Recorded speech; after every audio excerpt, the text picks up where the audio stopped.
Hello everyone, welcome to Mikil Madi Studios International Film Festival of India Goa 2023 oda day 5.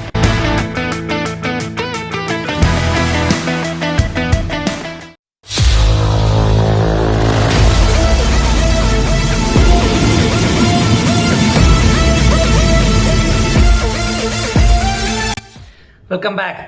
இன்றைக்கான முதல் movie ஃபியோமியா ஓ மார்டே அப்படின்னு ஒரு படம். இது ஒரு பேஸ்ட் ஆன ரியல் ஸ்டோரி. அப்படியே ஆக்சுவலி இது ஒரு மூவி இல்லை, 80% இட் இஸ் அ டாக்குமெண்ட்ரி, 20% ஒரு மூவி. ஒரு சீரியஸான ஸ்டோரி. ஒரு கேப்ரியலோ டினான்சோ அப்படின்னு ஒரு பொயட் அப்படின்னு சொல்லிக்கிறாங்க, இட்டாலியில் இருக்காரு. அவர் வந்து குரோஷியாவில் இருக்க ஃபியோமி அப்படிங்கிற ஒரு இடத்த ஒரு 1.5 வருஷம் அடிமைப்படுத்தி அட்டூழியப்படுத்தி ஆக்கிரமிப்பு பண்ணியிருக்காரு. அது ஒரு ஃபேசிசம் சம்மந்தப்பட்ட ரொம்ப கொடூரமான கதை. ஆனால் அந்த கதையை வந்து அவங்க வந்து எப்படி சொல்லியிருக்காங்க அப்படின்னா எக்ஸ்ட்ரீம்லி ஃபன்னியாக சொல்லியிருக்காங்க. அந்த பழைய மாண்டேஜஸ், ஒரிஜினல் மாண்டேஜஸ்லாம் வச்சுருக்காங்க. அதை அப்படியே நாங்கள் படமாக எடுக்கிறோன்னு சும்மா ரோட்டில் போகிறவங்கள நடிக்க வச்சு அது ஒரு காமெடியாக ஃபன்னியாக அதை காட்டியிருக்காங்க ஒரு 1.5 hours. பட் லாஸ்ட் 30 minutes அந்த டச், அந்த அந்த பெயினுக்கான டச் அவங்க கொடுத்துட்டாங்க. பட் இது நான் மூவின்னு எக்ஸ்பெக்ட் பண்ணிட்டு போயிட்டு ஒரு டாக்குமெண்ட்ரியாக வந்துச்சு. But it was engageable. அந்த ஸ்டோரிஸ் அவங்க பேக்ரவுண்டில் சொல்ல இவ்வளோ விஷயங்கள் நடந்தது எல்லாத்தையும் அவங்க அப்படியே எக்ஸாக்டாக ட்ரேஸ் அவுட் பண்ணி அதோட எக்ஸாக்ட் எவிடன்ஸோட ஃபோட்டோகிராஃப்ஸ் அண்ட் வீடியோஸோட காட்டினது வந்து உண்மையாலுமே கொஞ்சம் இன்ட்ரெஸ்டிங்காக போச்சு. நெக்ஸ்ட் மூவி ரெனாயர், ஒரு ஜாப்பனீஸ் மூவி.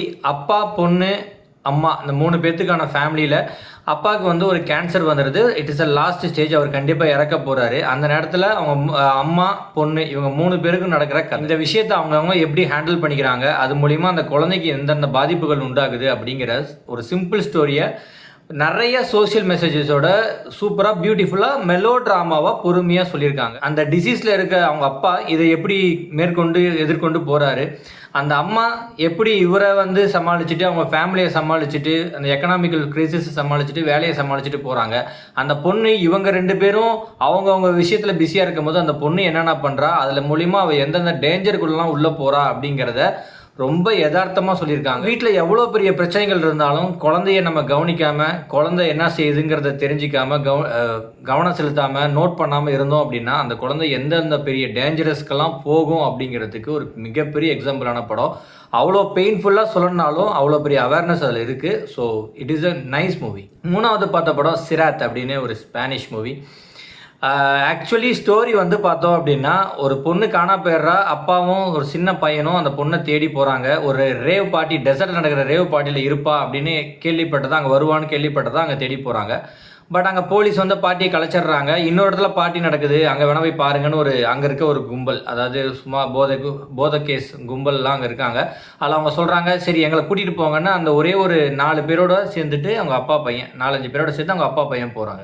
பட் இந்த ஜேர்னி வந்து முடிஞ்சுதா, அவங்க அப்பா, பொண்ணு, பையன் 3 பேர் ஒன்றா சேர்ந்தாங்களா அப்படிங்கிற கதையை நம்ம எதிர்பார்த்து உட்காந்துருக்கும் போது வேற லெவலில் ஹார்ட் பிரேக்கிங் ட்விஸ்ட்டு, டக்குன்னு ஒரு செகண்டில் டப்புன்னு ஒரு ட்விஸ்ட்டை வச்சு படத்தை ரொம்ப சீட்டேஜ் த்ரில்லர் ரேஞ்சுக்கு கொண்டு போயிருந்தாங்க. அந்த ஜேர்னியில் அவ்வளோ ஸ்ட்ரகிள்ஸ் வர்றதையும் அவங்க சமாளிக்கிறதையும் பார்க்கும்போது அந்த ஆக்சுவலாக அவங்க எதுக்கு அந்த ஜேர்னி பண்ணுறாங்கிறதே மறக்க வைக்கிற அளவுக்கு இருந்துச்சு. ஒரு நிமிஷம் கூட நம்மளை வந்து மொபைல் எடுக்கவோ திரும்பவோ விடலை. எவ்ரி மினிட் அந்த ஹைப் அண்ட் இன்டென்ஸை கொடுத்துக்கிட்டே இருந்தாங்க. லாஸ்ட் 30 minutes கிளைமேக்ஸ்லாம் பட்டு நெஞ்சை அடைக்கிற அளவுக்கு ஹாரர் த்ரில்லர் மாதிரி போணுச்சு. அந்த மேக்கிங் தான் படம். அந்த எதுக்காக அவங்க பயணம் பண்ணாங்கலாம் மறந்துடுவீங்க. அந்த பயணம் முடியுமா முடியாதா, அந்த ஆபத்துலேருந்து தப்பிப்பாங்களா இல்லையாங்கிறது தான் ரேஞ்சில் தான் நம்ம மைண்டே செட் ஆகிருக்கும். So must watchable. உண்மையாலுமே 2 hours போனதே தெரியல, அவ்வளோ தூரம் சூப்பராக எங்கேஜிங்காக போணுச்சு. 4th மூவி சக்தி, ஒரு தாழ்த்தப்பட்ட சமுதாயத்தை சேர்ந்த பெண்களுக்கான கதை. ஒரு குடும்பத்தில் அம்மா, பொண்ணு இருக்காங்க. அவங்க பெரியவங்க ஒருத்தங்க இருக்காங்க.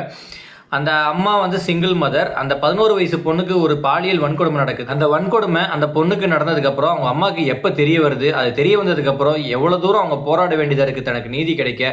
நீதி இன்னும் தாழ்த்தப்பட்ட சமூகத்தில் இருக்க பெண்களுக்கு ரொம்ப தூரமாக தனக்கு கிடைக்காததாகவே இருக்குது அப்படிங்கிறதுக்கு பெரிய எடுத்துக்காட்டான படம் தான் சக்தி. ஒரு சீன் கூட வேஸ்ட் பண்ணல. படம் 100% லீனியராக போகுது. கத்தி மாதிரி முதல் சீன்லேருந்து கடைசி சீன் வரைக்கும் நேர்கோட்டில் கதையில் நகருது. படம் கொஞ்சம் கூட போர் அடிக்கல, ரொம்ப சூப்பராக இருந்துச்சு.